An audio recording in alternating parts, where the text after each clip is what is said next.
We're comparing a Gibson with burst buckers with a Chinese Tokai with some PAF alikes in.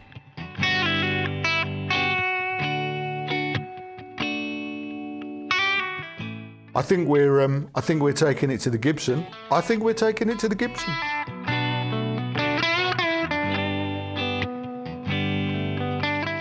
You might disagree. Some of you certainly will.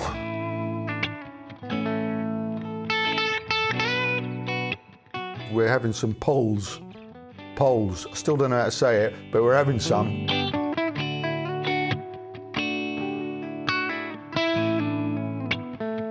It was quite visceral playing it. I noticed it playing it straight away, that it was like, it felt really alive straight away.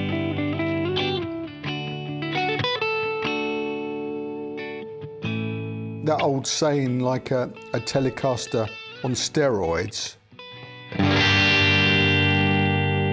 That's that, isn't it?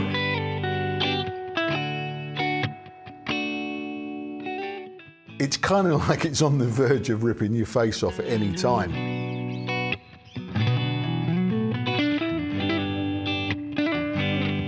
Got some really sexy noises coming out of it.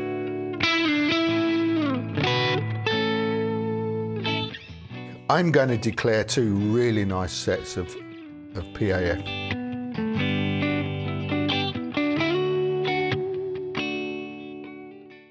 Hello everyone, thanks for joining us. Welcome to part 2 of the Tokai upgrade series. So if you saw last week, you'll know what this is all about. Chinese Tokai, thought we'd muck around with it, upgrade the hardware and try loads of different pickups. So, and the wiring. So last week, first thing we did was we top wrapped it and did some sound comparisons. And then we changed the tailpiece for a lightweight aluminium jobby.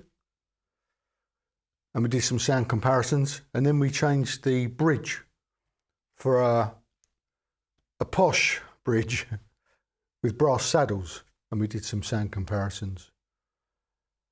So thank you all for your comments, your feedback, and loads of really good response and all that. What I mean, the plan is that at the end of it, I'm going to decide which bits we like and leave them on the guitar. So what we also did last week is we put the wiring loom in, but you didn't see that. So we're going to show you that in a minute. And then after that, we're going to start swapping out the pickups. And again, we're doing sound comparisons all the way along this journey.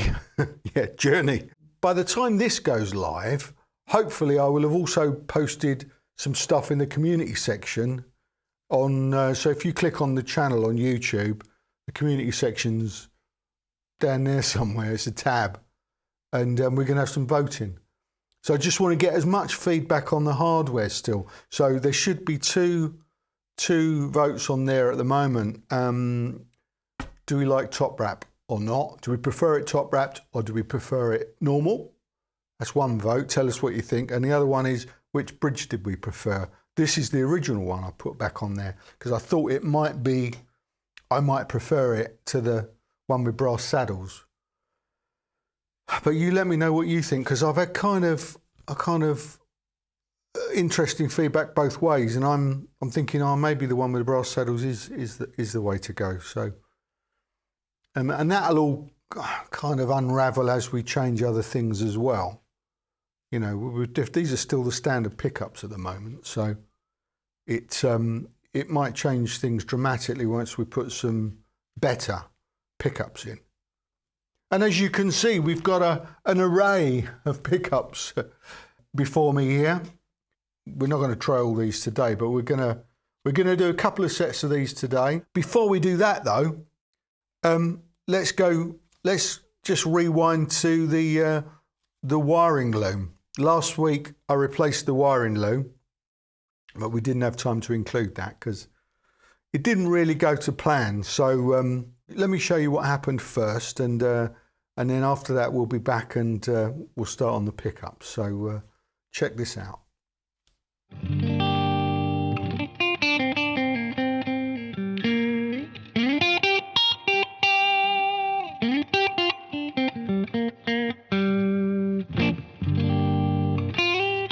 Okay, so now we start to get serious. We've got this pre-made wiring loom, 50s wiring loom from Monty's Guitars, and a switch as well, switch and jack. Now, I'm going to put the wiring loom in first, because I don't actually have to take the strings off again to do that. So what we'll do is we'll put the wiring loom in first, and then see if that makes any difference on its own. Then we'll take the guitar apart and we'll put that in as well. See if that makes any difference. Before I do that, let's just have a quick listen to the pots as they are. See what the volume and tone sweeps are like as they are. So we can gauge the difference there. So on the bridge pickup,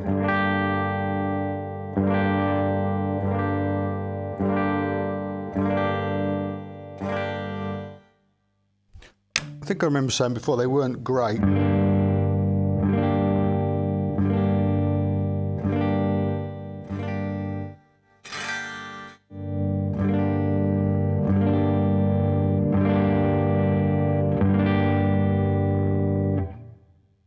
That's the volumes and the tones.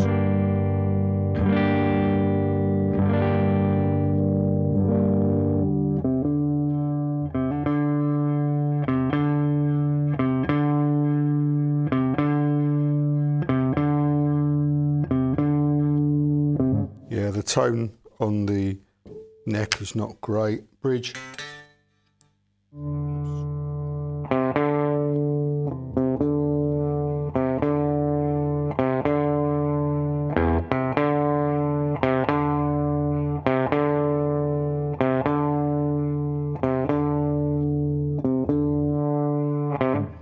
Okay, it's got a lot of competition, has it?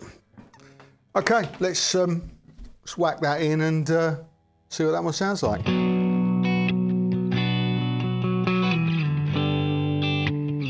In fact, change of plan. In fact, just sort of looking at this, it's going to be easier just to do the whole thing at once, really, to be honest with you.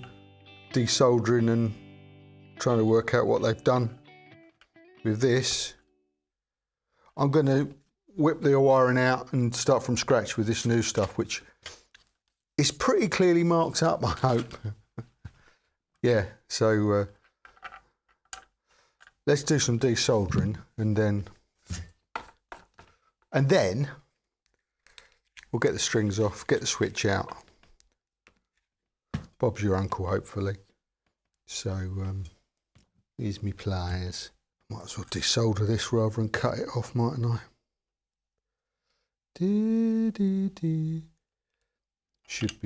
Should come off easy enough.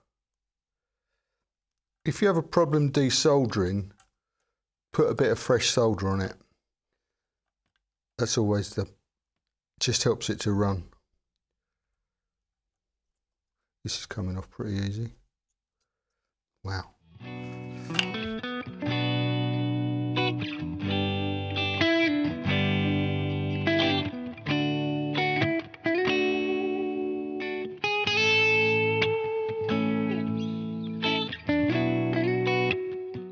Now these pickups are going back in, so we can hear these with the new wiring. And then we'll have to do this all again several times actually to for the different pickups. Pickups will be next week. I'm saying that assuming that this part that I'm doing now is going to make part one.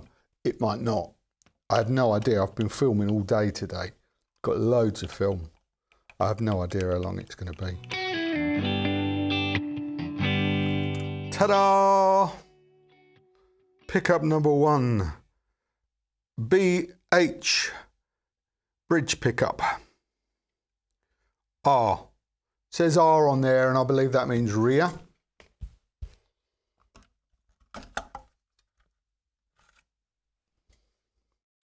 Neck pickup, BH, that says F, and I believe that means front, so front and rear. Apparently there's a special tool for undoing these, but I haven't got one.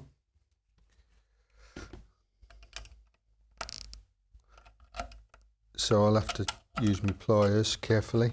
I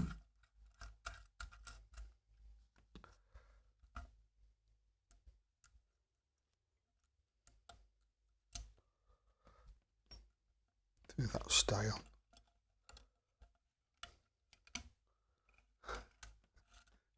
It's all going swimmingly well so far. Shouldn't say things like that, should I?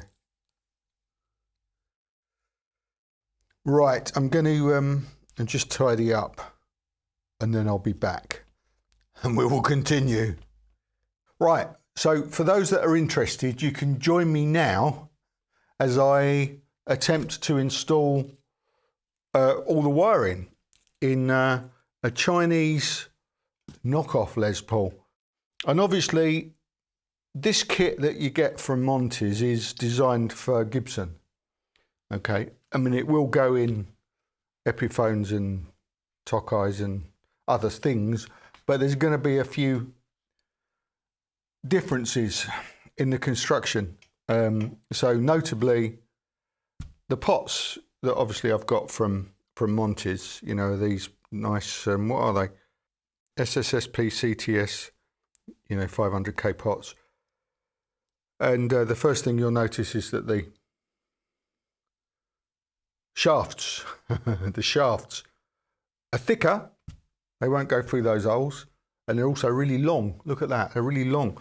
I was comparing it to what I thought was a long reach pot anyway. Anyway, they're quite long, so I think we're going to have to do some spacering with the spare nuts. But the first thing what we'll do is we'll make the holes big enough for those pots to go through with my reamer. I did promise I'd get my reamer out if I needed it. We now need it. So if you need to make holes bigger in a guitar, this is what I use, and I think it's probably what people would recommend you use, because it's not that it's not likely to cause too much damage, although it could cause some. So let's find out what I'm going to do. Let's just go for it. Is put a little bit of masking tape over the top, just in the vain hope that it will prevent the finish cracking and flaking off in huge chunks, because that is it's entirely possible that will happen. However, it will cause a lot less damage than if you try and use a hand drill or even a pillar drill. Okay, I did once. The first time I was trying to make the holes in a headstock of a guitar bigger to put some Grover tuners or whatever it was on it. And I've got a pillar drill in the garage downstairs. So what I decided would be a good idea was to hold the guitar like that. You know what a pillar drill is, don't you? You go like that and it comes through and it drills. So I go, oh yeah, this will work. Nah. In fact, what happened was it caught and the guitar went flying. I wish I'd been filming that, honestly. We're not going to do that today. What we're going to do is we're going to use a reamer. We're going to go like that. And then gently, we're going to go like that.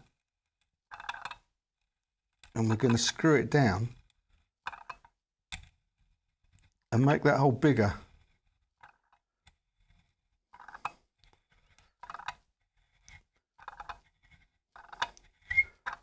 I did mark this with a red pen so that I could.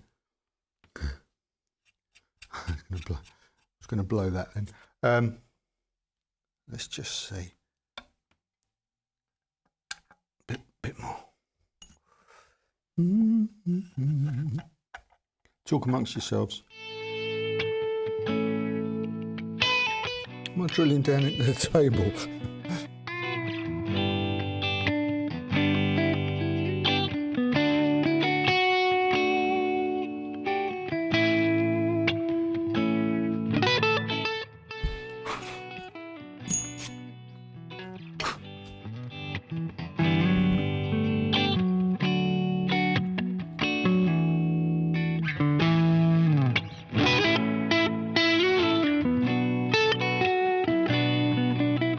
Right, well hopefully, there you go.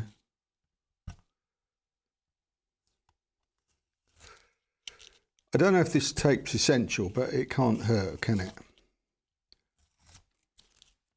There you go. There's no going back now, by the way. You're committed. So, see what I was saying? They're quite long, these shafts. So what I'm doing is I'm just guesstimating.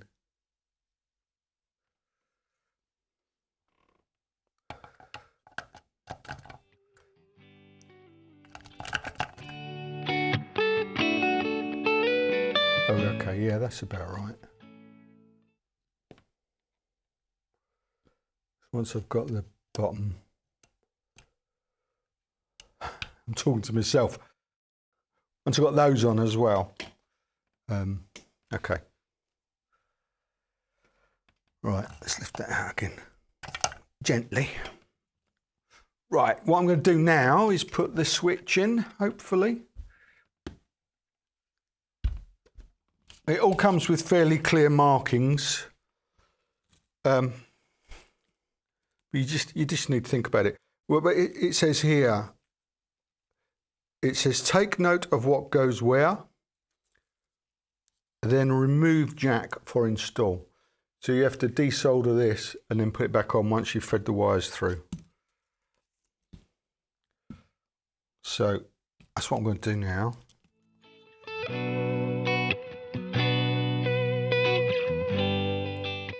I've never done this before, by the way.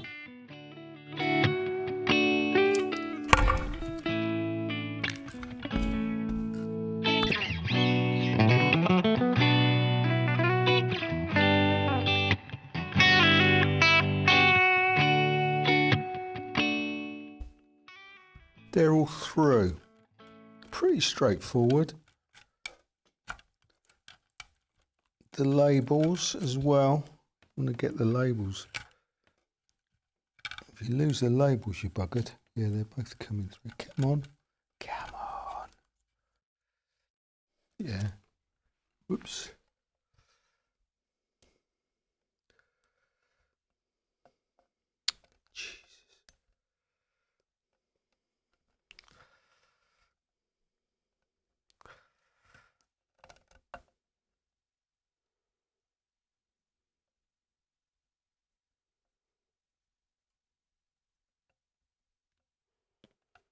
Don't tell me I should have put that in first.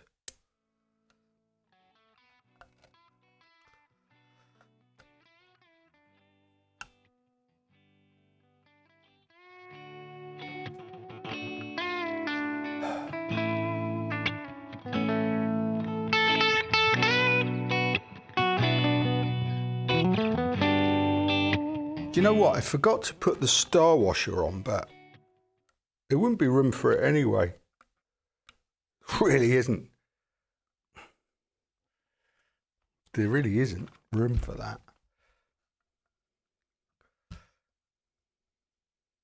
Look at that. If I'm lucky, I'll be able to get the plastic thing on.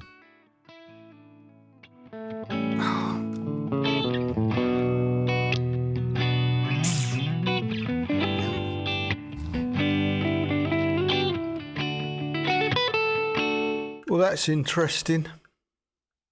It doesn't fit very well.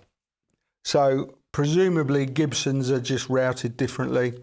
You had a problem with the 335 loom trying to get that into an Epiphone because of the way it was wired. This is the same. It's brilliant work, but you can't twist that round. You can't twist that switch round without fear of fucking up the wiring, which I may have already done, to be honest with you. It's difficult to see now. So I've crammed it in there. It's an interesting one. Well, I don't know what to do, really. I don't really know what to do. What I'm going to have to do, because I'm not happy. I'm going to have to ream this out a little bit, basically. So I'm going to have to take it out again. So we'll take it out again, and we'll ream it out, and then we'll stuff it all back in again.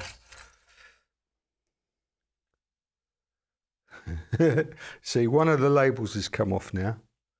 Fortunately, I've still got one, so I know which is which.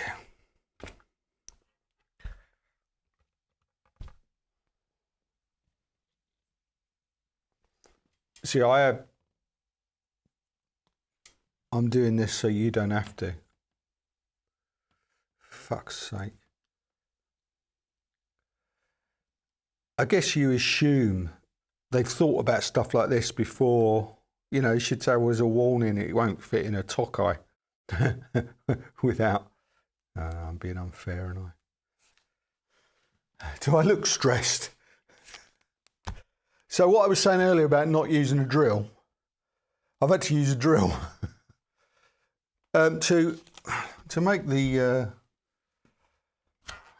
hole bigger in the switch cavity. The hole, you know, where the wires go through, it's just not enough room in there. So presumably it's different to the Gibson. It's just too tight. So I've had to get me drill. What I did is I've drilled down. I mean, I'm not going to show you, but I don't know if the camera will pick it up. Yeah, I think it is actually. I've just made it a little bit bigger without drilling right through, you know, without drilling right through the guitar. So hopefully there's enough room now. We'll see. Let's have a go. See if we can get it in now. So, yeah, no going back. No going back. Because it's quite stiff, this, where it's all, you know, it's all soldered together properly, and you've got to be careful not to screw that up. So I'm very aware of, you know, Matt does such brilliant wiring, and you know, all you're doing is messing it up, you know, poking it through the holes and screwing it all up. It's a shame. Sorry, I'm whinging. I shouldn't fucking whinge on camera, should I? Should do it off camera and then come back and be, oh, smiles, hi guys, it's brilliant, I'm having a lovely time. Well, I'm not, quite frankly. I'm having a dreadful time on your behalf.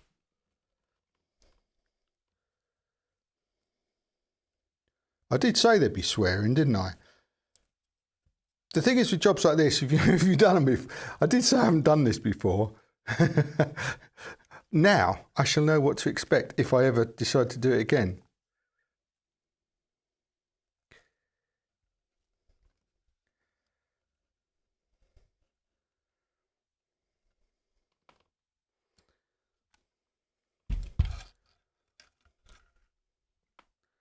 I'm not sure I'll do it again.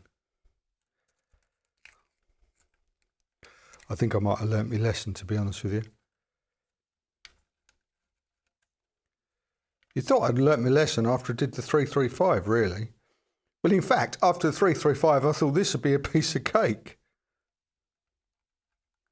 Yeah.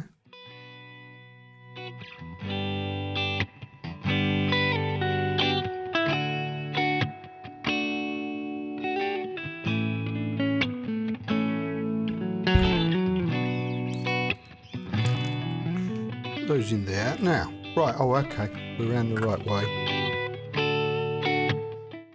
Right, well, let's just see if I can actually get the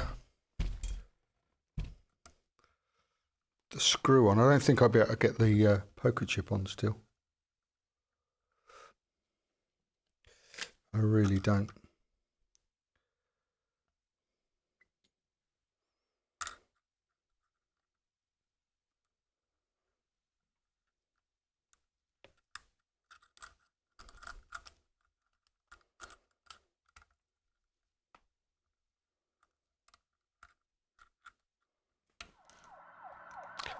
You won't get the poker chip on with this switch. Really.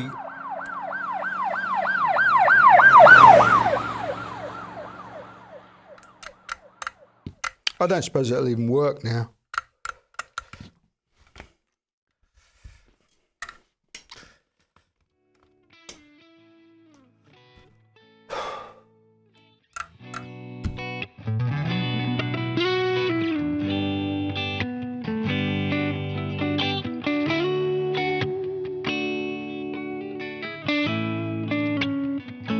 Okay, I'm back. All I'm going to say to you is if you do this, if you buy a wiring loom for a Tokai, don't buy the switch. Leave the switch in that's in there, because this one doesn't fit and you have to bodge it, which I've done. It looks terrible.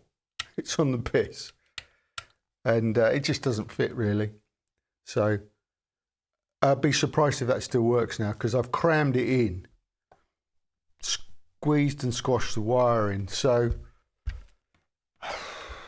I'm not optimistic. What should have been a really pretty straightforward, nice job, it's turned into a right bodge job, really. Anyway, let's get on with it, for fuck's sake. Fed up with this now.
It's in.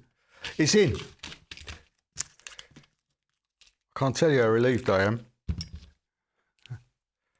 I'm going to see if it works now. I'll be surprised if it does, to be honest with you. I'll be surprised if it does. I think all the wiring on there was all pretty straightforward. But the switch squashed in, so I'm not optimistic. These all seem to have gone in all right. Right, let's plug it in and find out.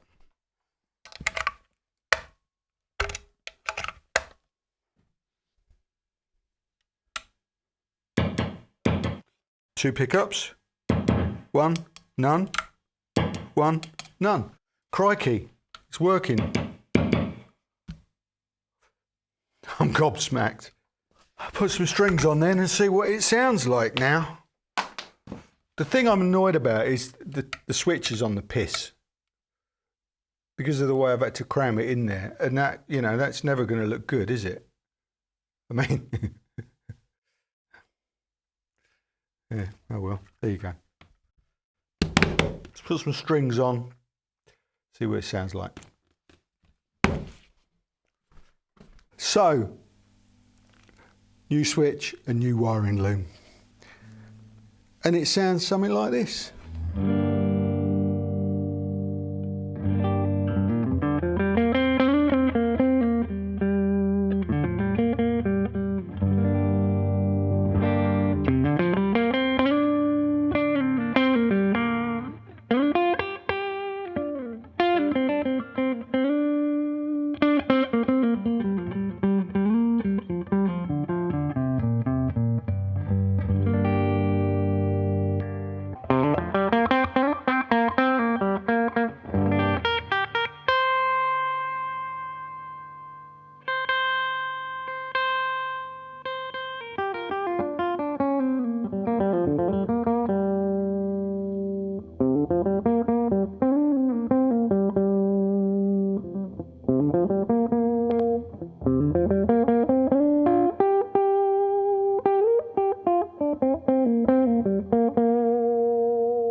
There you go, ladies and gentlemen. Little punk interlude for you there.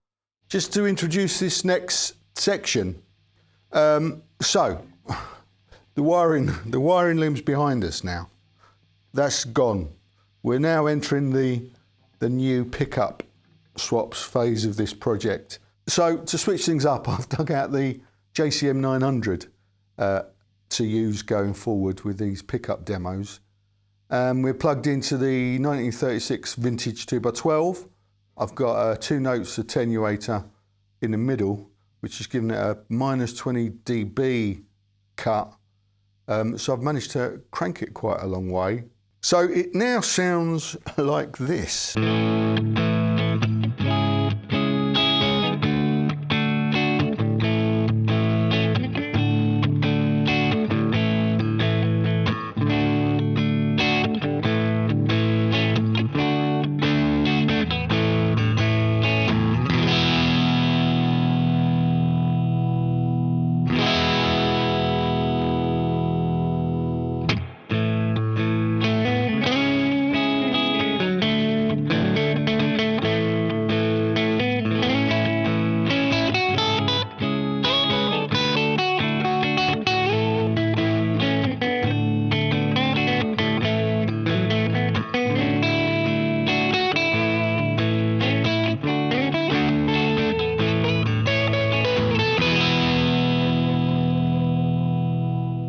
Right, here we go. This is where the fun starts, we hope. So before I remove the stock pickups, I just wanted to mention to you that I have been, now you're gonna have to trust me on that because the camera's not gonna pick that up. But I've got this posh Duesenberg ruler. I'll explain why at another time. But the pickups heights are measured from the top of the pole piece. It's 2 mil on the neck pickup on both sides and about 1.5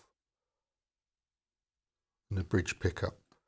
I just want to mention that because obviously I've thought about, you know, all the pickups that we try, we'll set them the same height basically, okay?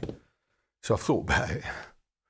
Now while my soldering iron's heating up, what I'm going to try and do is just loosen up the strings and clamp them and see if I can get the pups out without destroying another half dozen set of strings. Firstly though, we need to desolder.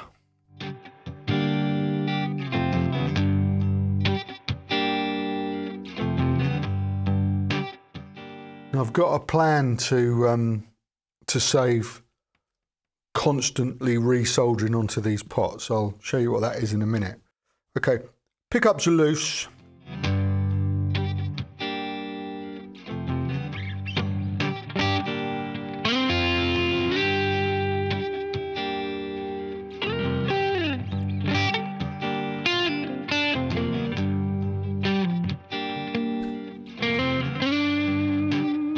And that's the easy bit. It's just a matter of whether or not there's enough room. Oh, oh, oh.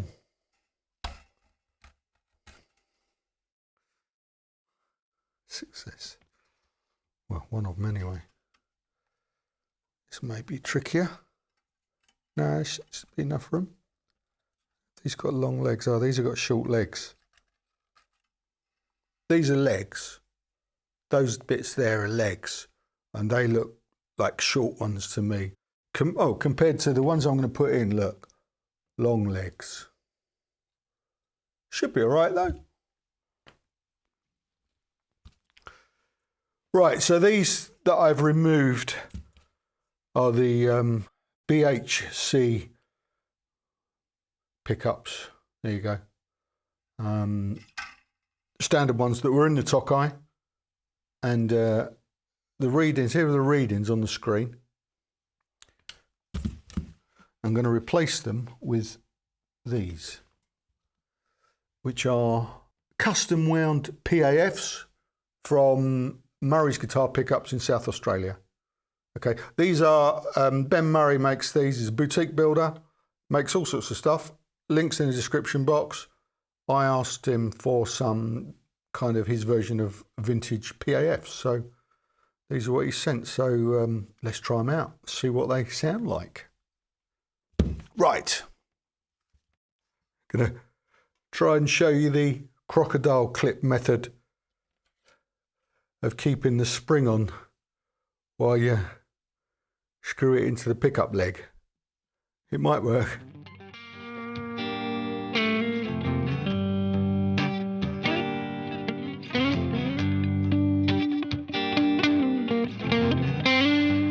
Now, all I've got to do is feed the wires through. It's probably easier said than done. So I'm going to start with the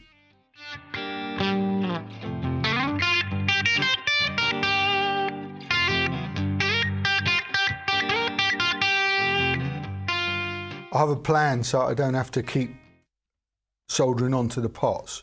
I'm going to attach a wire to each of the pots, and then I'm going to connect them at the top here. I don't like the idea of these quick connectors, really. I don't know why. I just think, let's just solder it. That'd be all right. Well, we'll find out fairly soon.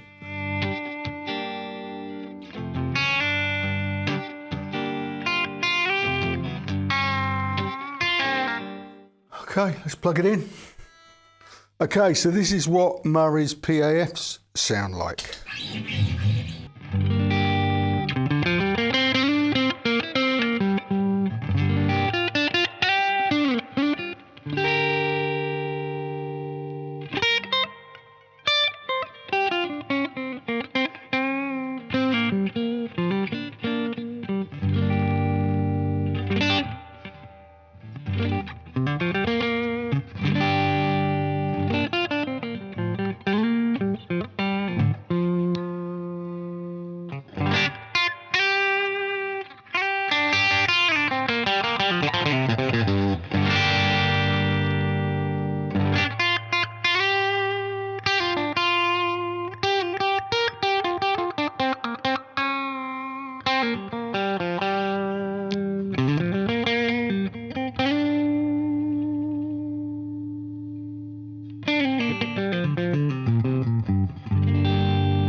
They're very bright, obviously they've got no pickup covers on, so they're going to be brighter, but what they, that old saying, like a Telecaster on steroids, that's that, isn't it?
Well, there you go. They sounded pretty good to my ears. I'm gonna say, yeah, they sounded great. Very bright. Obviously got no covers on, which would help. But very, very bright. Really took it to the Gibson, in my opinion. You tell me what you think. Do you agree? Do you agree? I think because it's so much brighter, I think that it would actually work now with the brass bridge that we've decided to leave off for now. So I'm not going to put that back on now because I want it to be the same for all the pickups we put on. But I think later on, if that's the same with some of the other sets, we'll try that again later on. Anyway, in the meantime, let's take these puppies out and replace them with these. I'm now going to go for the Monty's PAFs, which are obviously a similar thing to the Murray's PAFs, although these were wound, custom wound by Matt Gleason at Monty's after he'd taken readings from the original Greenie Moore Les Paul. So, and these were custom wound for one of his clients, I think at the time, Brinsley Swalls. So these should be quite stunning as well. I say as well because I thought they were quite stunning, to be honest with you. Anyway, we'll see. I mean, they might be way better than those, or vice versa. Who knows? That's the whole point of this, isn't it? Let's find out. Okay. Here we go.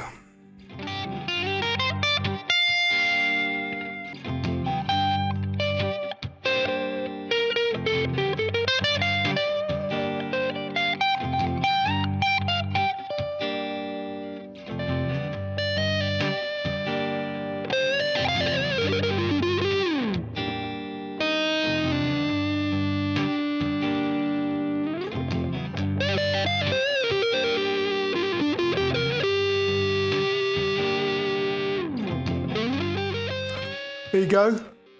Monty's loaded. Let's see what they sound like.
So there you go, and that was the Monty's. They sound very nice too, don't they? So we've covered a lot of ground in this episode alone. So what I'm going to try and do now is summarise what we've seen today. So yeah, let's try and do that. So we started off with the wiring. Now I didn't hear any difference really with straight away with the wiring replacement. However, once you start playing with the knobs, it's very evident that there's a lot of difference. So, the controls become properly usable. And as I think you've probably heard, when you roll them right off, to get the woman tones, some of them are really nice. And especially as well, when you add a little bit of drive to it, got some really sexy noises coming out of it. So on both of the pickups that we've tried today. So the wiring, if you want to use your controls, it seems like a pretty good upgrade. A lot of people don't. They just whack them on 10 and off you go. So, if you're one of those people, you might, I don't know, I couldn't hear any difference really. Some of you might have better hearing than me and will disagree. So, let me know. Let me know if you heard a difference just literally with the wiring, not the usability of the pots, because that's beyond doubt. So then obviously we changed the pickups and we put two, what I think, I'm going to declare two really nice sets of PAF alikes. Vintage, what do you call them? PAF clones. Or call them whatever you want, I don't care. I'm going to call them PAF alikes, okay? And helped admirably by the amp rig that I'm using for this one today. As I said earlier, I swapped it around and I'm using the JCM 900. And I did say I had it cranked. I don't know if you guys noticed, but actually I've got the master volume on 10 and the gain is on, I think it's about 4. And most of the other controls are around about noon. And obviously with the attenuator, I'm managing to get away with it and it's working. And it's kind of like it's on the verge of ripping your face off at any time. So it's really made me play or think about my articulation, the pick attack today. Obviously you hit it hard, it's just, it's on the verge of distortion, and there's quite fizzy at that top end. So if you hit it too hard, it's fizzing up. So it's made me play quite gently, which I think's what you need to do with pickups like this, because the articulation's there and there's all this harmonic stuff going on that I don't think you necessarily get with, well, I'd say cheap pickups, but also when the amp's not really dimed like that, you're not really hearing it. You're having to hit it hard to get the sounds out. But obviously today I've benefited from that amp, and although my pick attack needs a lot of work on it, hopefully I've been able to show the range that these kind of pickups can give you. And again, that also applies to the Gibson with the burst backers in. And I've done a little cut here comparing through this rig the burst backers, the Murrays and the Montys. So have a listen to this clip, it's quite interesting.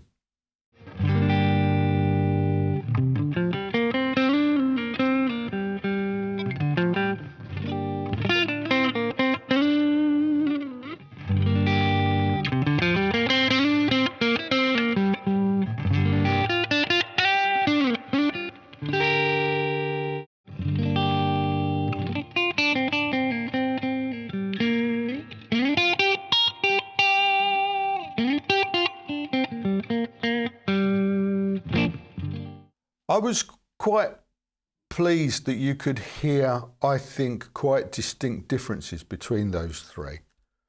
Obviously starting with the Gibson there. And bearing in mind, that's a Gibson guitar with burst buckers in, okay? Sounds great. It sounds really nice. And then we're listening to the Murrays there. They got no covers on. We expect them to be a little bit brighter. Man, you can hear that. I don't think it's just that. I think the pickups themselves have got this fantastic bite to them. It really is. It was quite visceral playing it. I noticed it playing it straight away, that it was like, it felt really alive straight away. I really enjoyed that. And as I said, I think that what I want to do with the Murrays, maybe at a later stage, I want to try the brass saddle bridge back on this with the Murrays, because I think that might be just soften it up a tiny little bit. I think that'll sound great. Anyway, then, and on to the Montys. Now, you can hear a slight difference there. They've got a different tone. It's got a different tone to them, a bit softer. Perhaps what I would expect from the Murrays with the brass bridge, but they haven't got as much bite to them. But, you know, all that great stuff going on. So there you go. That's an interesting little mix there. And what I think is fascinating, as I pointed out just now, we're comparing a Gibson with burst buckers with a Chinese Tokai with some PAF alikes in. So there. I think we're taking it to the Gibson. I think we're taking it to the Gibson. You might disagree. Some of you certainly will. So let me know what you think. That's what the comment section's for. And as I've said before, and I've done already, is we're having some polls. I still don't know how to say it, but we're having some in the community section. We're doing some voting. We've had top rap or not.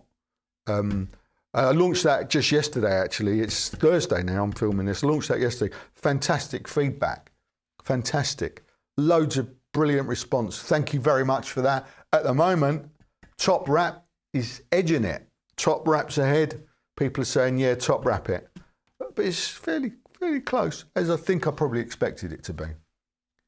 So I'm going to launch another vote about the brass saddles, but I might leave that until later on, till I've tried it again with the PAF alikes. But I'll certainly be doing a vote this week on which of these pickups you preferred. Okay. So yeah.